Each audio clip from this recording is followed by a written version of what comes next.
Ya, kita akan masuk ke materi GHS atau gerak harmonik sederhana ya.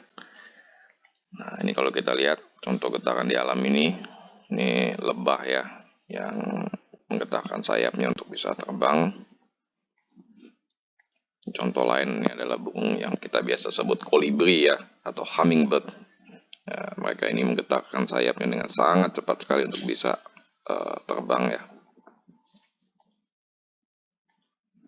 Atau ini permainan trampolin ya yang sering dilakukan oleh anak-anak ataupun juga di dalam permainan lainnya.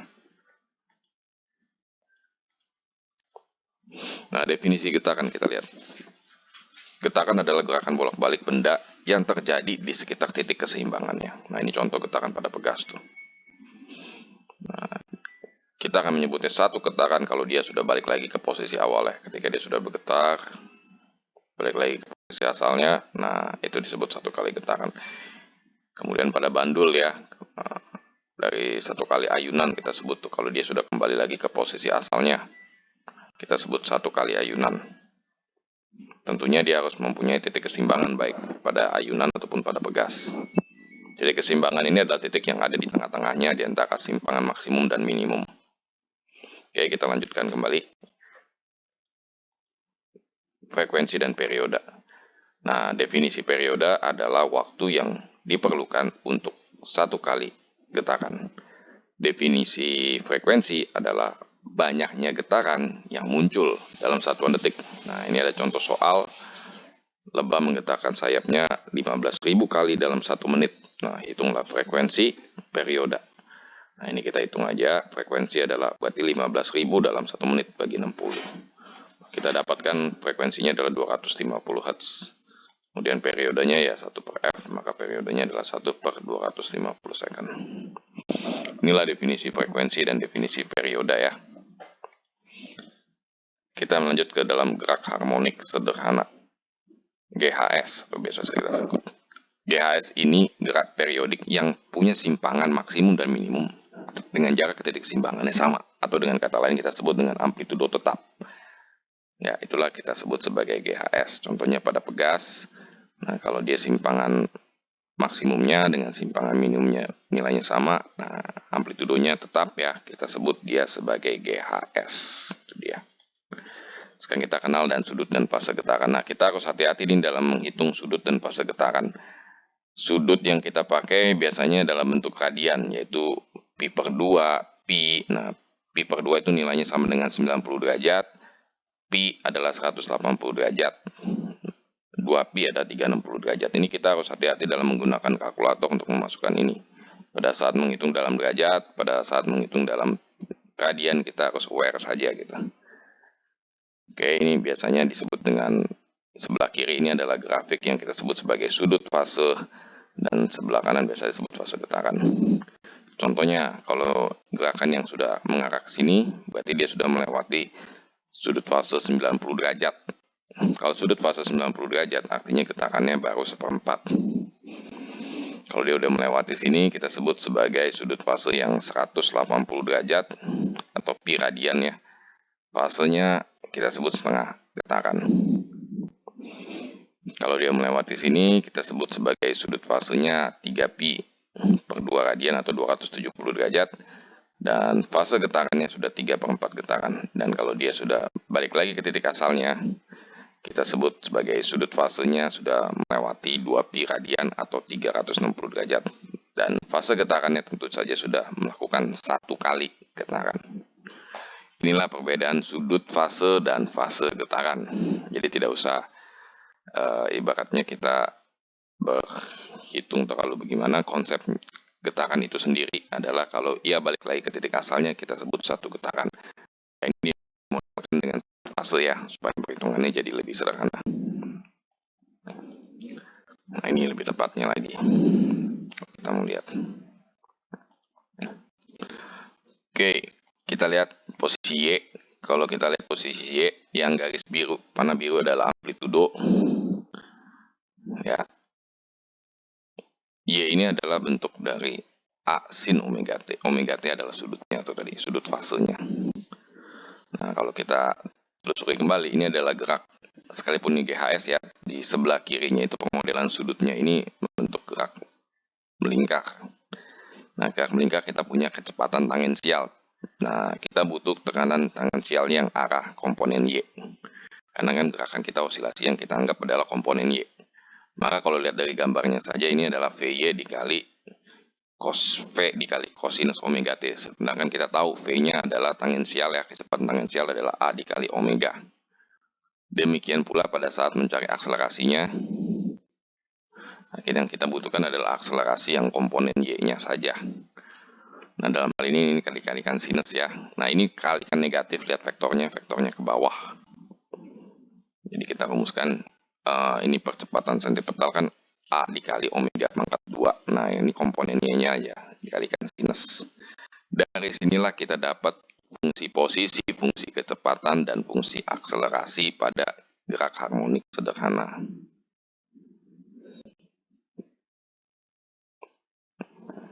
Ya, ini pada GHS, jadi ini tadi singkatnya, kita dapatkan posisi, kita dapatkan kecepatan, kita dapat percepatan.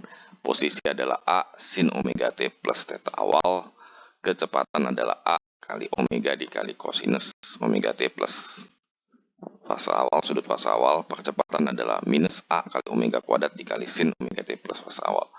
Secara fisik, ini yang kita amati adalah Y dan A-nya ini. Kalau kita lihat ketika ada posisi, misalnya pegas itu kita dorong ke atas, begitu kita lepaskan, ya si pegas akan bergerak melawannya, yaitu ke bawah. Inilah mengapa posisi dan percepatan ini memberikan satu tanda yang berbalik arah, ya satu plus satu min. Dan dari sinilah kita bisa membahas tentang nantinya, habis ini kita akan bahas tentang gaya pemulih yang arahnya selalu menuju ke titik keseimbangannya. Kita lanjutkan. Sebelumnya kita kenalkan konstanta pegas. Konstanta pegas ini adalah perubahan dari gaya yang diberikan dan dibandingkan dengan perubahan panjang pegasnya. Contoh ya, ini pada eksperimen. F sama dengan K kali X. K itu adalah konstanta pegas, F itu gaya yang diberikan, X adalah pertambahan panjangnya. Nah, contoh nih, ini gaya F1. Kita bandingkan posisi kedudukan pegas sebelum ada beban dan setelah ada beban F1. Nah, itulah X1 kita sebutnya. Nah, dari pembandingan F1 dan X1 ini, kita akan menemui konstanta pegas K. Dan dirumuskan dengan gaya pegas adalah F sama dengan K konstanta pegas dikali X. Besaran ini memang unik. Konstanta pegas ini kalau semakin besar nilainya, artinya pegas semakin susah untuk ditarik atau ditekan. Pegas, ya kalau K-nya semakin kecil, maka pegas semakin mudah untuk digerakkan atau semakin disimpangkan. Inilah tentang konstanta pegas. Ini akan kita lanjutkan pembahasan konstanta pegas ini pada bab elastisitas. GHS pegas, gerak harmonik sederhana pegas. Nah, kita perhatikan bagaimana restoring force seperti ini tadi yang kita bilang. Kalau kita tekan pegasnya ke kiri, dia akan gerak ke sebelah kanan. Kalau kita tarik dia ke kanan, dia akan gerak ke sebelah kiri. Inilah disebut sifat restoring force sendiri. Restoring force sendiri kalau kita perhatikan selalu arahnya ke titik kesetimbangan. Itu dia. Dan punya sifat negatif dengan arah posisinya. Nah, kita rumuskan dengan F sama dengan M kali A. Ini hukum Newton ya. Kita masukkan restoring force-nya minus Kx sama dengan M kali A. Nah, tadi kan kita udah dapat persamaan X dan persamaan akselerasi. X adalah A sin omega T plus theta awal. Akselerasi adalah minus A omega kuadrat kali sin omega T plus theta awal. Ini kita masukkan aja persamaan ini. Ya, tadi saya menggunakan Y, ini kali ini saya menggunakan X karena ini pergerakannya ke arah horizontal yang nggak masalah, tinggal ganti X dan Y saja. Oke, apa yang sama kita bagi. Dalam hal ini tinggal K sama dengan M omega kuadrat, maka kita dapatkan omega sama dengan akar K per M. Kita tahu omega adalah 2pi kali frekuensi atau 2pi bagi periode. Maka kita dapat inilah rumusan periode dan rumusan frekuensi pada pegas. Rumusan periode dan frekuensi pada pegas bergantung pada massa dan konstanta pegasnya. Kita lihat. Ya, inilah rumusan GHS yang akan sering kali kita pakai dalam perumusan pegas ini. Oke, kita akan melanjutkan. Nah, sekarang kita akan membahas GHS pada ayunan bandul. Ini adalah gerak bandul, bukan GHS ya. Kenapa? Tetanya sudutnya besar. Nah, ini kalau kita lihat A dan V-nya, vektornya ini tidaklah linear. A dan V-nya kadang-kadang membentuk sudut. Nah, ini agak sedikit susah. Karena itu kita akan bahas GHS ayunan bandul itu hanya pada sudut kecil saja. Itu dia. Ya, kalau pada sudut kecil, nah ini kalau sudut kecil nih berlaku gerak GHS ini. Dengan demikian, seperti ini kecepatan dan A-nya akan punya arah yang berlawanan, cuma tidak sampai membentuk sudut 90 derajat atau apa gitu ya. Ini tetanya simpangan teta dan alfa adalah percepatan sudutnya. Oke, kita bahas ayunan bandul. Ini mg dikali kosinus teta, ini mg sekali sin teta sebagai gaya pemulihnya. Nah, ini dia. Ingat, kita membahas dengan sudut kecil, maka teta akan bernilai sama dengan sin teta. Itu dia. Kita masukkan persamaan yang tadi ya, alfa dengan tetanya. Ya, kesannya banyak, namun ada beberapa persamaan yang sama, kita tinggal bagi aja. Hasilnya kita dapatkan ini. Kita tahu omega adalah akar G per L. Dari sini kita dapatkan 2πf sama dengan 2π per T sama dengan omega ya. Maka kita dapatkan rumus frekuensi dan rumus perioda dari ayunan bandul. Ayunan bandul ini sangat bergantung sama L, yaitu panjang talinya, dan G percepatan gravitasinya. Ya, inilah rumus yang akan kita pakai dalam mengerjakan soal-soal ayunan bandul. Baik frekuensi ayunan, baik periode suatu ayunan. Ya, terlihat bergantung sama L panjang tali dan G percepatan gravitasinya. Oke, soal 1 kita punya pegas panjang 30 cm, kemudian diberikan beban 40 gram, panjangnya menjadi 40 cm yang digantung vertikal nih. Beban ditarik kemudian dilepaskan hingga beban bergerak harmonik sederhana tentunya. G10 ya, berapa kecepatan sudut. Kita tahu, kita cari konstanta pegas dulu. Tentunya ini bebannya 40 gram, 0,4 Newton. Perubahan panjang si pegas 0,1 meter ya, karena dari 30 cm menjadi 40 cm, yaitu 10 cm. Kita konversi jadi 0,1. Maka kita mendapat nilai K 4 Newton per meter. Tinggal terapkan aja omega sama dengan akar K per M. M-nya 40 gram ya, 0,04 kilogram tentunya. Kita dapatkan omeganya adalah 10 radian per second. Mudah sekali. Nah, ini kita lanjutkan. Ayunan sederhana punya 30 ayunan dalam 1 menit. Diketahui G-nya 10, asumsikan pi kuadrat sama dengan 10 ya. Maka panjang tali ayunan tersebut berapa? Ini periodenya dulu kita cari. Dalam 1 menit kan 60 second. Dibagi 30 ayunan, maka periodenya 2 second. Gunakan rumus ini. Rumus yang tadi ya, periode sama dengan 2pi akar L per G. Kuadratkan aja. Setelah kuadratkan, nah kita masukkan formulasinya. Dari sini kita langsung dapat L-nya. L-nya adalah 1 meter. Itu dia. Oke, kita melanjutkan kembali. Nah, ini ada pegas, 2 pegas 1K, 12K, bebannya 1M, 14M. Nah, kita akan membandingkan frekuensi dari getaran 2 susunan pegas tersebut. Kita tahu rumus frekuensi adalah ini, tinggal bandingkan saja. Kita akan dapatkan 1 banding 1 akar 2 ya. Kita kalikan aja akar 2 semua. Kita dapatkan akar 2 banding 1. Ini dia. Ya. Mudah soal-soal GHS ini. Kita lanjutkan kembali. Suatu benda melakukan GHS ya dengan frekuensi 0,25 Hz, hitung fase dan sudut fase setelah 0,5 second, 1,25 second, 2,5 dan 3 second. Kita tahu ini rumusannya ya, X adalah A sin omega T. Omega T ini adalah sudut fase. Nah, 2pi kali frekuensi omega itu. Kalikan aja, kita dapat omega adalah pi per 2. Nah, sudut fase ini kita hitung aja. Dengan fase tentunya kita bagi 2pi.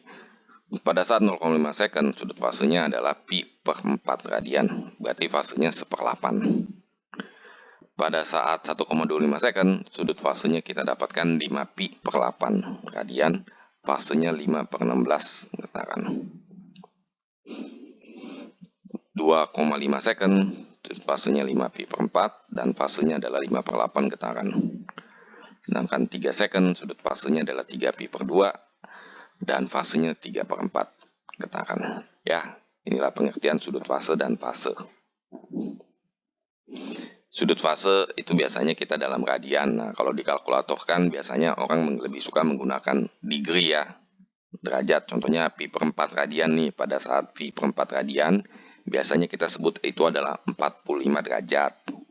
Ya, contoh lagi itu 3 pi per 2 radian, biasa kita sebut 270 derajat. Nah, konversinya harus hati-hati nih dalam perhitungan menggunakan kalkulator ya. Dalam radian ataupun dalam derajat. Oke, soal 5. Titik bergetar dengan kecepatan sebesar setengah kecepatan maksimumnya, maka simpangan dan percepatannya bagaimana? Nah, ini kita tahu rumus kecepatan adalah seperti ini ya, A omega kali cos omega T. Jadi ya, kita tahu, maka kita akan mendapatkan kalau setengah kecepatan maksimumnya, kan cos omega T adalah 1. Kecepatan maksimum udah pasti A kali omega. Setengah A kali omega sama dengan A kali omega kali cos omega T. Kita dapat nilai kosinusnya. Kosinus omega T adalah setengah. Kita gambar aja segitiga. Nah, ini dengan sudut omega T ya di sana. Ini kan setengah, cos omega T kan setengah. Dari sini kita bisa dapat simpangannya. Sudutnya tahu kan? Setengah akar 3 jadi sinnya. Di sini juga sama akselerasinya. Dengan sinnya kita sudah mengetahui setengah akar 3. Ya. Ini adalah permainan segitiga sin cos sin cos. Oke, kita lanjutkan kembali. Benda bergerak harmonik dengan periode 6,28 second, amplitudo 8 cm. Tentukan kelajuan benda setelah 4 cm dari posisi setimbang. Kita cari omega dulu. Dari sini kita dapatkan omeganya adalah 1 radian per second. Ya. Periodenya kan udah tahu. Nah, ditanya kelajuan benda dari 4 cm dari posisi setimbangnya. Kita cari dulu posisi 0,04. Nah, amplitudonya kan 0,08. Ini dikonversi dalam satuan cm. Dapat nilai sin omega T-nya setengah. Gambar lagi segitiga. Nah, seperti ini. Kelajuan benda apa? A kali omega kali cos omega T. Tinggal kalikan aja semuanya. Omega adalah 1 ya. Kemudian amplitudo 8 cm, cosnya adalah setengah akar 3. Inilah yang kita dapatkan. 4 akar 3 per 100 meter per second. Mudah sekali. Kemudian nomor 7, materi bergerak harmonik dengan persamaan harmonis dengan persamaan Y sama dengan 10 dikali sin 20 pi T. Hitung amplitudo, frekuensi periode, kecepatan, dan percepatan pada saat waktu. Amplitudonya langsung aja kita bisa baca kok ini. Nah, ini 10 cm atau 0,1 meter. Omeganya langsung kelihatan 20 pi ya. Dari omega ini kita bisa cari apa? Frekuensi dan periode. Dapatkan frekuensinya 10 Hz. Nah, kalau 10 Hz maka periodenya adalah 0,1 detik. Berapa nilai kecepatannya? Kecepatan adalah A omega dikali cos omega T. Ini tinggal substitusi aja. Kita dapat 2 pi kali cos 20 pi T. Berapa percepatannya akselerasi? Ya, tinggal substitusi aja amplitudonya semua. Ya, ini kita dapat semua persamaannya. Ya, inilah GHS gerak harmonik sederhana. Ya, terima kasih semuanya.